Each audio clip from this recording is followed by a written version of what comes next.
Guys, അപ്പോൾ നമ്മൾ നമ്മുടെ ആൻറ്റിയുടെ വീട്ടിലാണ് ഇപ്പോൾ നിൽക്കുന്നത്. അപ്പോൾ ആൻറ്റിയുടെ വീട്ടിലൊരു പറമ്പുണ്ട്. അപ്പോൾ നമ്മൾ അവിടെ നിന്ന് നല്ല പരിവരുത്ത ചാമ്പയ്ക്ക 3 പറിച്ചു, 4 പറിച്ചായിരുന്നു.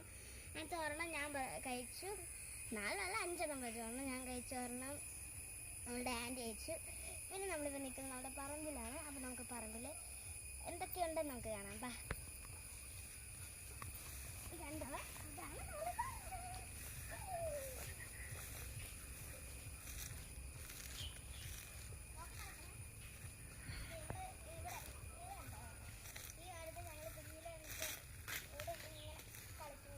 ഒന്നും കേൾക്കാൻ പറ്റത്തില്ല.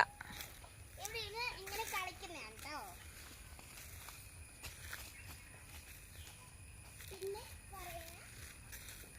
നമ്മളിപ്പോ എങ്ങോട്ടാ പോകുന്നേ? പേരക്ക ഉണ്ടോ നോക്കാൻ പോവാ അല്ലേ?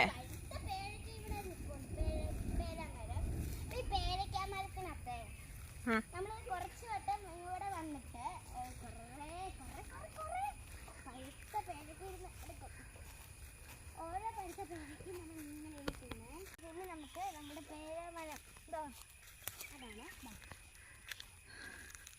നമ്മളിവിടെ വന്നിട്ട് എപ്പോഴും കഴിക്കും. പിന്നെ നമ്മൾ ഏറ്റവും ശ്രദ്ധിക്കുന്ന കാര്യം എന്ന് വെച്ചാൽ നമ്മളിങ്ങനെ ഓടി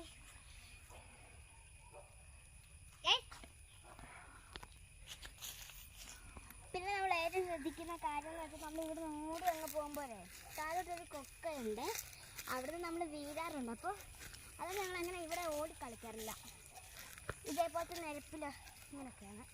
അപ്പോൾ പിന്നെ നമ്മളിനി നമ്മളുടെ പേരയ്ക്കാൻ വീട്ടിലേക്ക് പോകാം. നമ്മുടെ പേരയുടെ ചോട്ടിലെത്തിട്ടോ. അപ്പോൾ ഇവിടെ കുറേ പേരയ്ക്കുണ്ട്. അപ്പോൾ നമുക്ക് പേരയ്ക്ക് കിട്ടുമോ നമുക്ക് നോക്കാം.